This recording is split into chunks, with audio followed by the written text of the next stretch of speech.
Good morning students. कैसे हैं? उम्मीद है कि आप अपने स्थान पर बिल्कुल सही होंगे।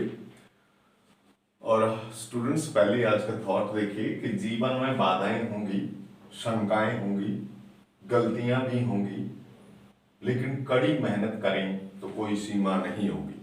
कहने का मतलब, चाहे जितनी भी बाधाएं आए, चाहे जितनी भी आपको समस्याएं आती हैं, लेकिन अगर आप जो है उसके लिए कड़ी मेहनत करते हैं तो सब की सब बाधाएं दूर हो जाती हैं। ठीक है, तो स्टूडेंट्स आज हम करेंगे, जैसे मैंने आपको ट्रेडिंग प्रोसीजर के बारे में बताना था कि स्टॉक एक्सचेंज का जो ट्रेडिंग प्रोसीजर है वो क्या होता है।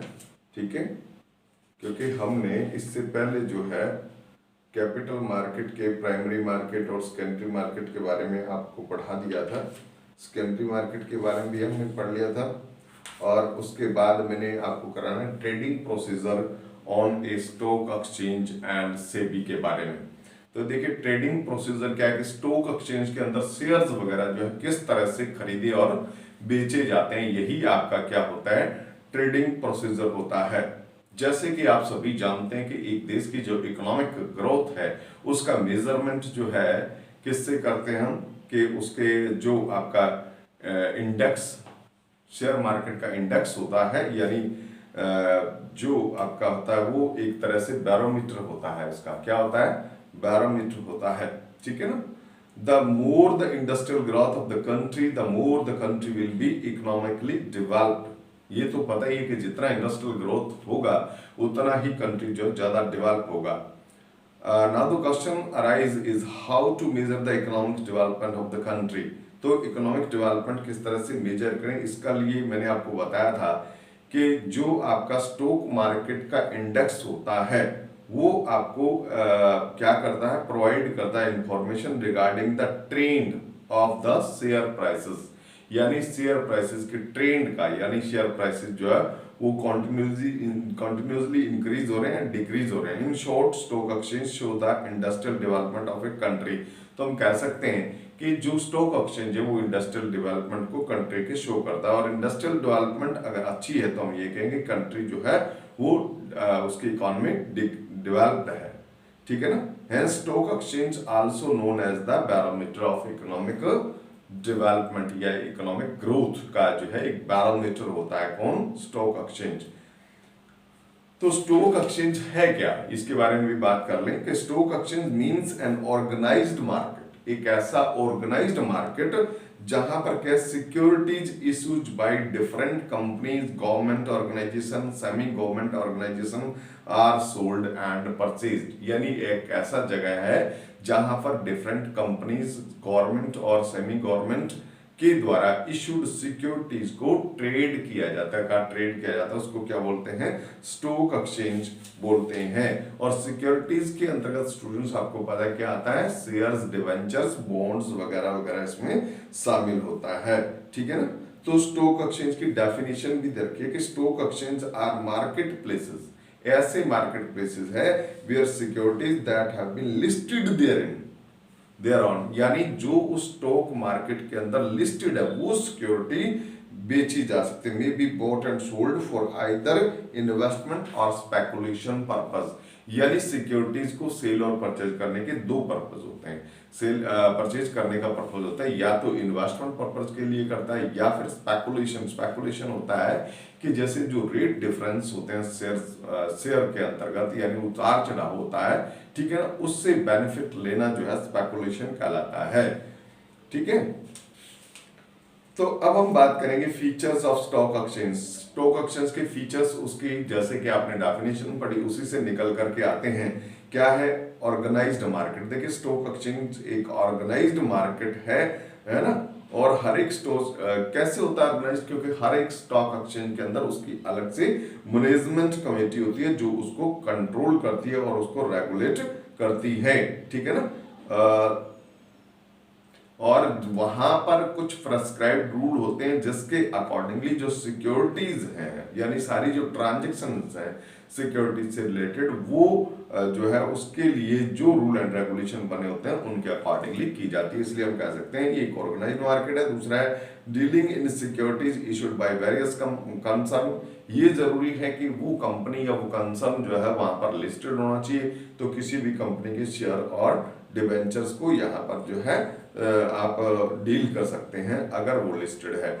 Dealing only through authorised member. और एक बात और भी है कि स्टॉक एक्सचेंज के अंतर्गत आप डीलिंग जो है यानी इसका क्रय विक्रय जो है थ्रू रजिस्टर्ड ब्रोकर से भी रजिस्टर्ड ब्रोकर के थ्रू ही कर सकते हैं। और necessary to obey the rule and bylaws. तो यहाँ जो भी रूल एंड रेगुलेशंस होते हैं उनको ओबे करना जरूरी होता है। अब बात करते हैं फंक्शंस ऑफ स्टॉक एक्सचेंज की। पहला है कि providing liquidity and marketability of existing securities. अब देखिए लिक्विडिटी देता है क्योंकि यहाँ पर सेल और परचेज हो जाती है। प्राइसिंग ऑफ सिक्योरिटीज के मूल्य को निर्धारित करता है। सेफ्टी ऑफ ट्रांजेक्शंस, या ट्रांजेक्शन बिल्कुल सेफ होते हैं, ये पढ़ लेंगे आप, कोई दिक्कत नहीं है। Contributes to economic growth. देखिए इससे इकोनॉमिक ग्रोथ होती है। आपको पता है कि सिक्योरिटीज में लोग इन्वेस्ट करते हैं तो इससे क्या होता है कि इंडस्ट्री की ग्रोथ होती है। क्यों? क्योंकि जो आपकी सेविंग्स होती हैं वो जो है यहाँ से चैनलाइज होती हैं। Spreading equity cult. Share market collect every type of information. सभी प्रकार की इंफॉर्मेशन होती हैं रिगार्डिंग कंपनीज, है ना, और वो इंफॉर्मेशन जो है इन्वेस्टर्स को फ्री ऑफ कॉस्ट जो है ये प्रोवाइड करती हैं, जिससे इन्वेस्टर्स जो है अट्रैक्ट होते हैं यहाँ पर इन्वेस्ट करने के लिए। इससे क्या होता है, इक्विटी कल्ट का स्प्रेड होता है। ठीक है ना। इसके बाद है प्रोवाइडिंग स्कोप फॉर स्पेकुलेशन। जैसा कि मैंने आपको बताया था कि दो पर्पज होते हैं शेयर में इन्वेस्ट करने का, एक शेयर में पैसा लगाने का, एक इन्वेस्टमेंट, और दूसरा स्पेकुलेशन। स्पेकुलेशन क्या होता है आपको पता है, रेट्स में जो है अप एंड डाउन से बेनिफिट लेना स्टॉक होता है। अब स्टॉक एक्सचेंज इंडिया के अंदर 24 हैं, जिसके अंतर्गत मेन जो है वो आपका मुंबई स्टॉक एक्सचेंज है, निफ्टी है, कलकत्ता स्टॉक एक्सचेंज है, इंडियन इंटरनेशनल एक्सचेंज है, बहुत सारे हैं, आप इनको पढ़ लेंगे। और उसके बाद है trading procedure on a stock exchange. अब देखिए स्टॉक एक्सचेंज में हम किस तरह से जो है ट्रेड कर सकते हैं, यानी क्रय विक्रय कर सकते हैं किसका, शेयर्स का। तो इसके लिए सबसे पहले स्टूडेंट्स हमें क्या करना पड़ेगा, सिलेक्शन ऑफ ए ब्रोकर। हमें सबसे पहले अपने लिए एक ब्रोकर का सिलेक्शन करना होगा for trading of security on stock exchange. First of all the selection of broker registered with SEBI is done. तो हमें सबसे पहले अपने लिए जो है सिलेक्शन करना पड़ेगा ब्रोकर का। This is necessary because dealing on stock exchange can not be done by on their own, it is done only through the registered broker. Okay, तो ये ब्रोकर कोई भी हो सकता है, कोई इंडिविजुअल हो सकता है, कोई पार्टनरशिप फर्म हो सकती है, या कोई कंपनी भी ब्रोकर की सेवाएं दे सकती हैं। ठीक है। इसके बाद है opening of demat account with the depository.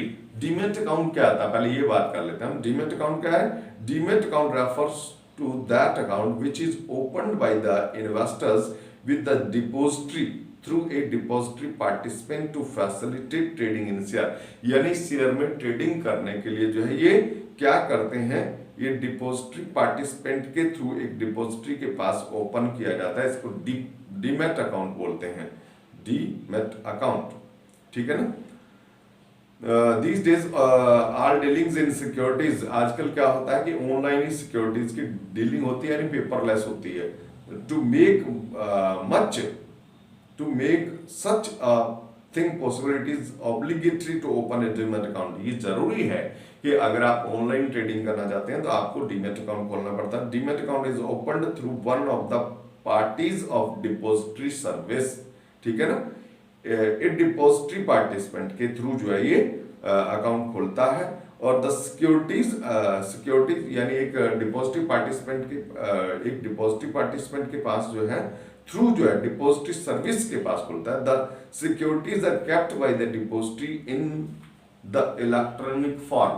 इनको सिक्योरिटीज को जो है उसका फिजिकल फॉर्म खत्म करके इलेक्ट्रॉनिक फॉर्म में इनको कर दिया जाता है। एट प्रेजेंट जो है दो तरह की डिपॉजिटरी इंस्टीट्यूशंस है इंडिया में। एक है NSDL यानी नेशनल सिक्योरिटी डिपॉजिटरी लिमिटेड, और दूसरा है आपका CDSL यानी central depository service limited.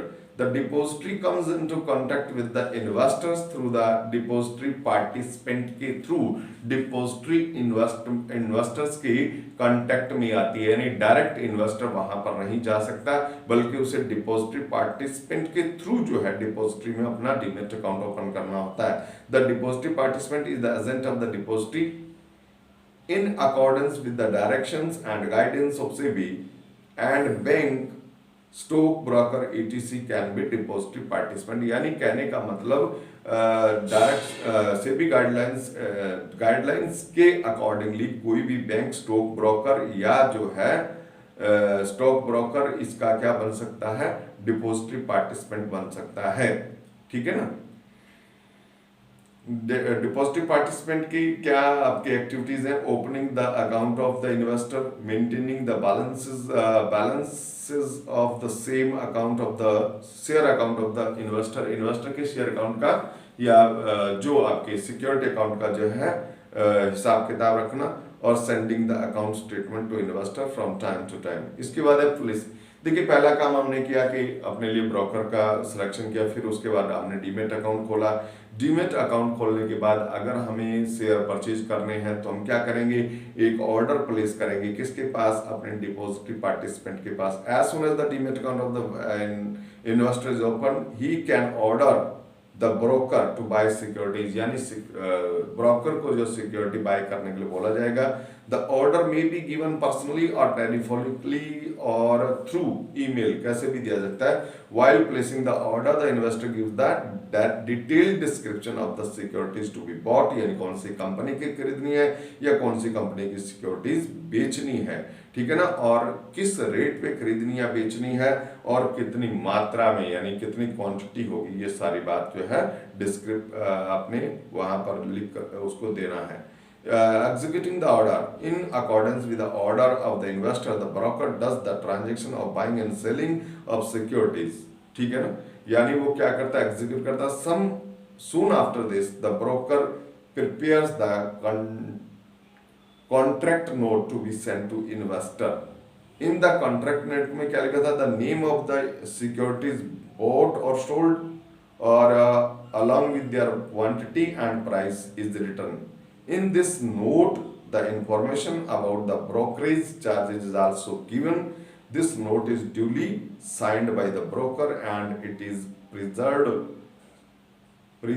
by the customer as a proof of the transaction। ठीक है ना, यानी एक तरह से क्या हो गया, यहाँ पर आपका एग्जीक्यूट हो गया order.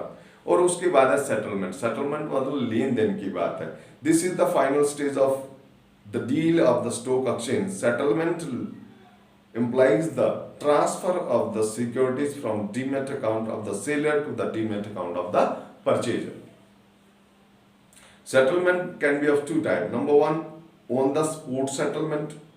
On the spot settlement implies immediate settlement of the deal। In such a situation, T+2 rolling settlement is enforced। Here T+2 implies that if the transaction is done on a Monday, it will be settled on the following Wednesday। कहने का मतलब T यानी आज का दिन जो है उसके बीच में 2 दिन जोड़े जाते हैं। It means delivery and payment both will be done on Wednesday with the ठीक है ना। और उसके बाद है T+1 the information about the finalization of the transaction preparing the contract। हाँ ये देखिए इसका T+2 can be understood in the following manner। T the day of transaction होता है और T+1 the information about the finalization of the transaction preparing the contract note, यानी पहले दिन नोट बनता है और T+2 and डिलीवरी हो जाती है उसके बाद सेकेंड डे में। Forward settlement it implies the settlement to be done on the some date in the future. Settlement period में बी T+5 T+7 यानी कुछ भी हो सकता है, ठीक है। ऑल ट्रांजेक्शन ऑन, ये ध्यान देना, all transaction on stock exchange are done from 9:15 AM to 3:30 PM from Monday to Friday. यानी इसका जो स्टॉक एक्सचेंज का टाइम है, वर्किंग टाइम है 9:15 to 3:30 होता है, ठीक है ना। और उसके बाद मैं आपको बता दूं एक बात थी यहाँ पर, डीमेट अकाउंट आपको बता दिया था। डिपॉजिटरी सर्विस क्या है? Depository service refers to that service through which the transfer of ownership in shares takes place only by the means of book entry without the physical delivery of the, ठीक है। और इसी तरह से हमने बात पढ़ना है सेंसेक्स क्या है। सेंसेक्स जैसे कि आपको पता है कि मुंबई स्टॉक एक्सचेंज का एक इंडेक्स है, जो वहाँ की जो स्टैंडर्ड कंपनीज होती हैं, टॉप कंपनीज होती हैं, टॉप 30 कंपनीज के जो शेयर्स होते हैं उनके एवरेज के आधार पर इसको तैयार किया जाता है। और इसी तरह से नेशनल स्टॉक एक्सचेंज का जो है वो इंडेक्स होता है, वो निफ्टी कहलाता है। क्या कहलाता है? निफ्टी कहलाता है। तो आप इसको बड़े ध्यान से देखेंगे। सेबी के बारे में आज हम नहीं पढ़ पाए, सेबी के बारे में हम कल पढ़ेंगे। सेबी वैसे क्या होता है? Security exchange board of India होता है ना, जिसकी स्थापना जो स्टॉक एक्सचेंज को रेगुलेट करने के लिए की गई है। ठीक है, इसके बारे में हम नेक्स्ट वीडियो में पढ़ेंगे। Okay, all the best.